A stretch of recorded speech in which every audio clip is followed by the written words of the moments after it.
continue again to the teaching, again reactivated our beautiful motivation of the joy, the appreciation, bodhisattva, and also a perfect state as violin of the gracious teacher, Buddha Shakyamuni, thinking of all that, and then we follow the teachings. And as we talking yesterday, I think we've been talking about the vow result. When you receive the vows, how that will be, how you take the vows. The first level is, I said, this vow is known as the moralities in the teaching Shila. Or it is like, simple to tell, is the ethics or the conducts. So how we take these vows.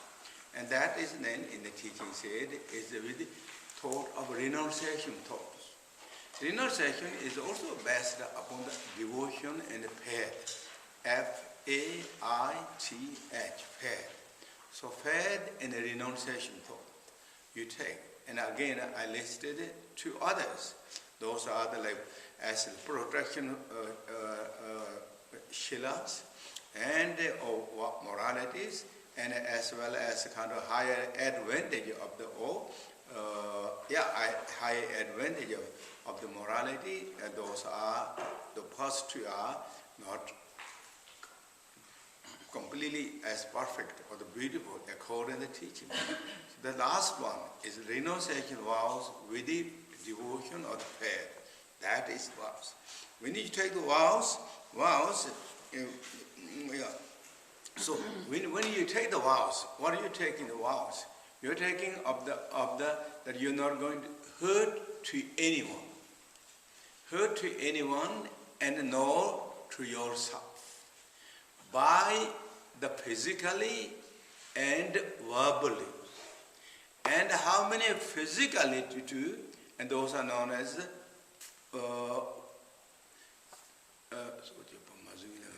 three known virtues of the physicals. Those are sexual conduct or sexual misconduct, and then as well as taking lives of others and stealings. Those are three by the bodies. 4 by the speeches and lying, slander, and gossip, and harsh speech. Those are 4. Those are known as the 7 negativities that are including all the additional I like to give up. It depends what kind of vows you take. And when you take that vow, and then according to, again, in the different schools of the Buddhism, for example, Vivashika school. Vivashika school is known as Chebdanhawa. And in the Vivashika school, this is the invisible poems. When you take the vow, it is invisible vows. So that means it is a poem. F-O-R-M, poems.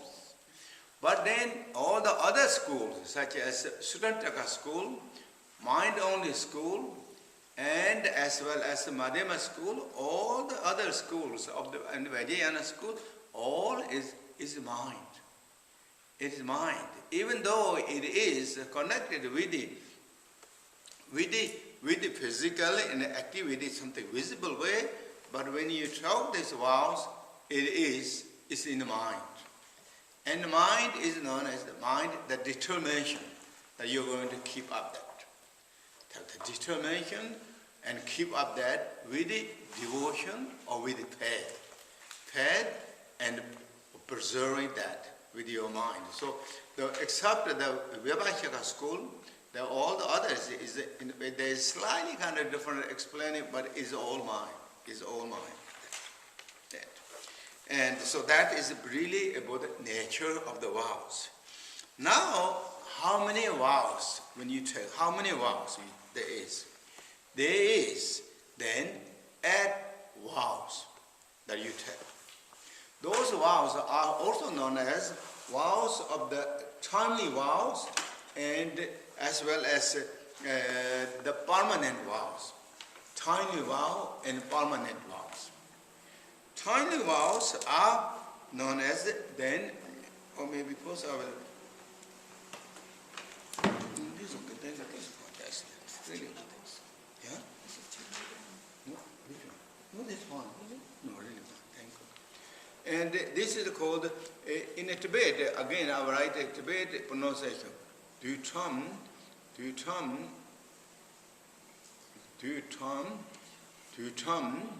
and tentam. Tentam is the same. Tentam. Dudjom, du is time. Time means moralities. It's like abbreviated, chotam. So it's moralities, or the vows. If we translate it simply vows. So the timely vow and then the permanent vows. So there is two categories. Now these two categories, either all of that, how many vows? There is eight vows, or 7 vows. And now I will again list it now, this one. Maybe I don't have to write this. First one is nyune, that when we take the nyune practices. Nyune, which is called nyene. Maybe I'll write that too. This is finished now, right? Yeah. And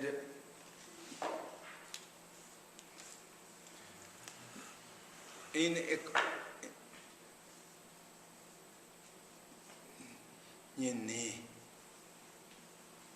nyene. So that's the first. And then genhi.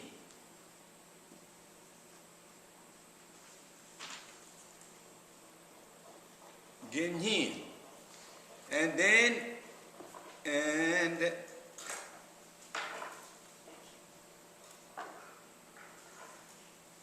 Getsor, and then Geluma,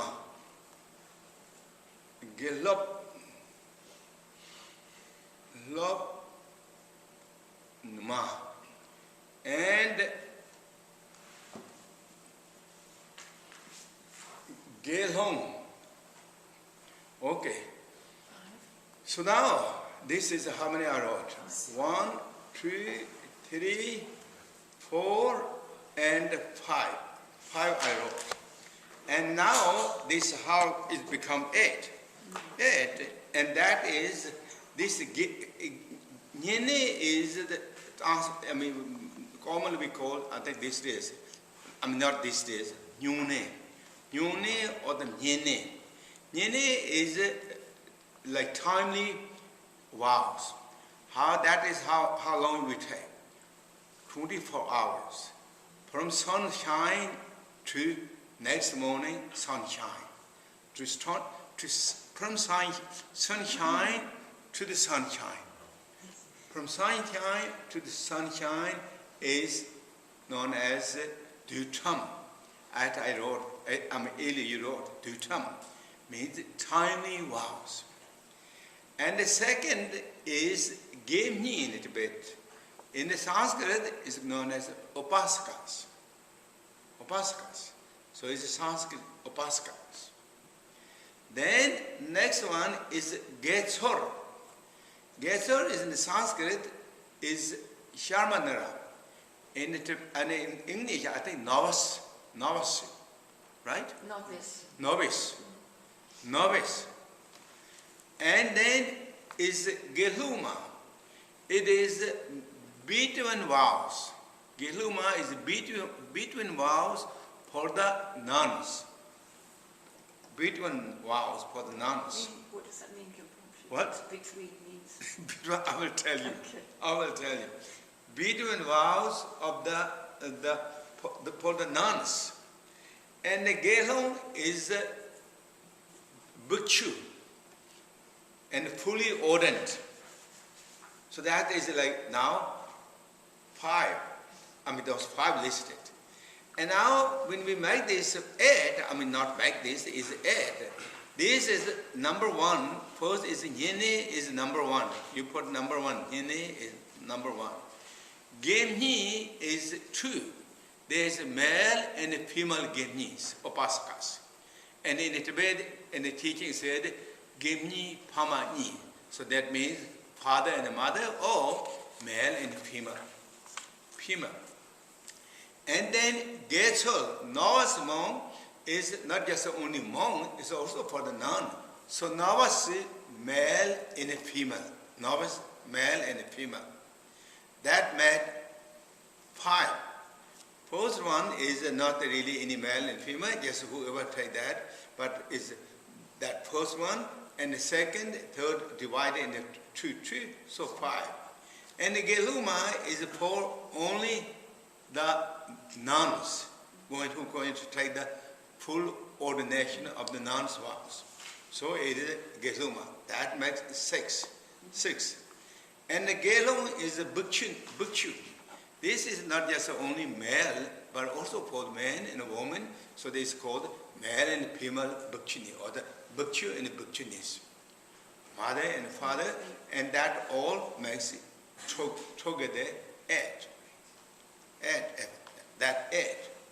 Now this is what again in the teaching in the commentaries said too.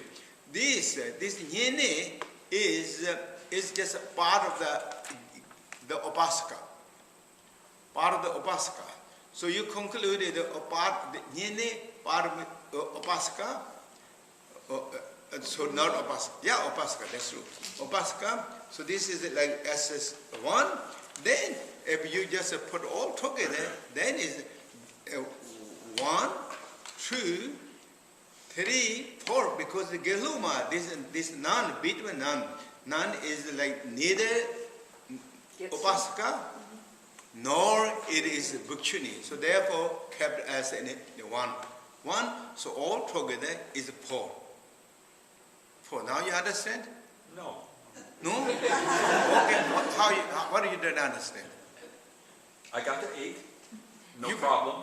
But why are we now at 4, and why are we doing that? No, this is just a way to summarizing. Okay. Just summarizing. That's it. Nothing really any other reasons. Okay. Other reasons, if you say that because is upasaka, male and female, is just upasaka. Whether you're male or female, you're upasaka. So that's just one. I mean, not really divided by the male and female, not kind of what they call it, not sex-oriented. Sex-oriented. Yeah, not sex-oriented, just one. Is one. And the second is Gechol, is even there is male and female, or which is novice, monk and female, and even though this is just novice. So again, just put as one.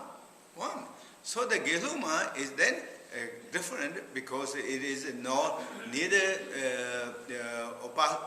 Sharmanara or novice, nor is fully ordained, therefore as one independent. And then Gelung, or which is in a fully ordained, whether it's a man and a woman, is fully ordained. So therefore just put 1. This is just a way how they kind of make it precisely. That's it. There's nothing else really, any other reasons. Thank you. Okay. Now, when you take these vows, this nyene vow, Dudjom, how many vows you take? 8. These vows, what? 8. Yeah, 8 vows. You take 8 vows. This nyene is like as a nyune in the Tibet. Is if you use the word the timely short-term vow, or timely vow, or short-term vow. Short-term vow for 24 hours, 8% that you take. 8%. 8 vows. And the Genyim, Upasaka, how much you take? 5. How many? 5. 5% you take. And the Gechor, this Sharmanara, novice monk, how much you take?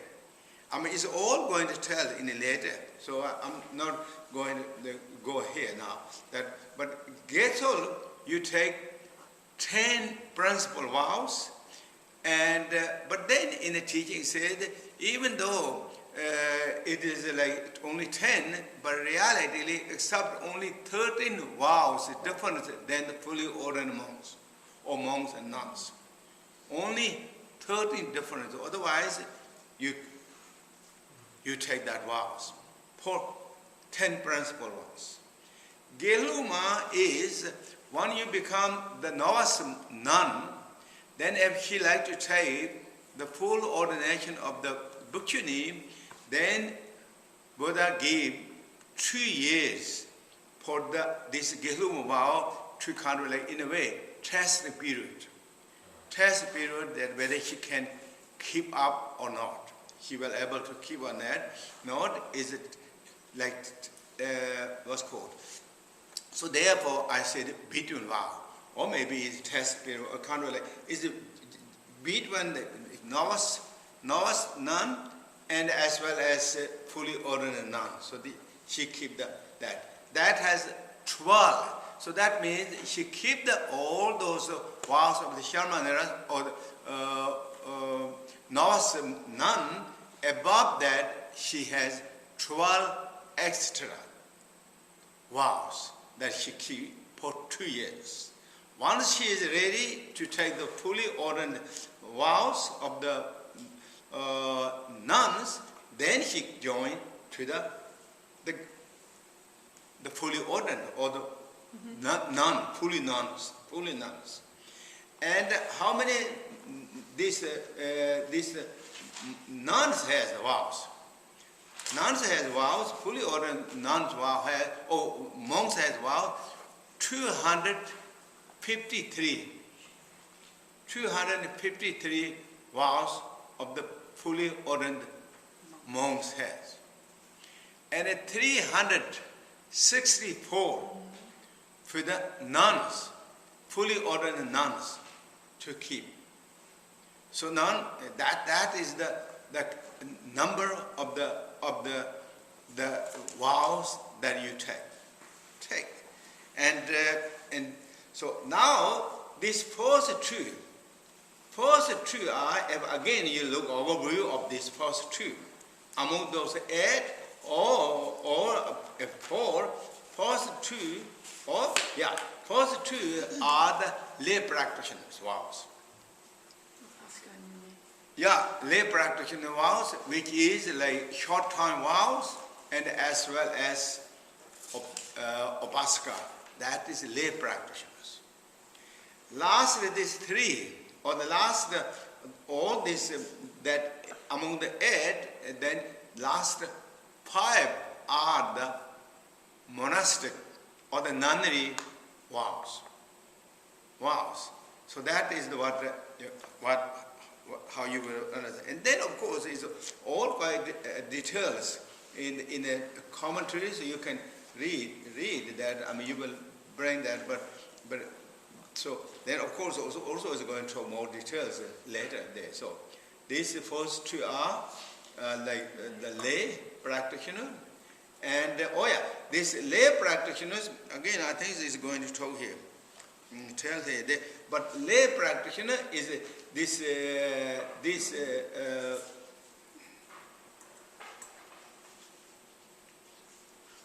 maybe I have to talk a little bit this. The lay, this Nyene practitioner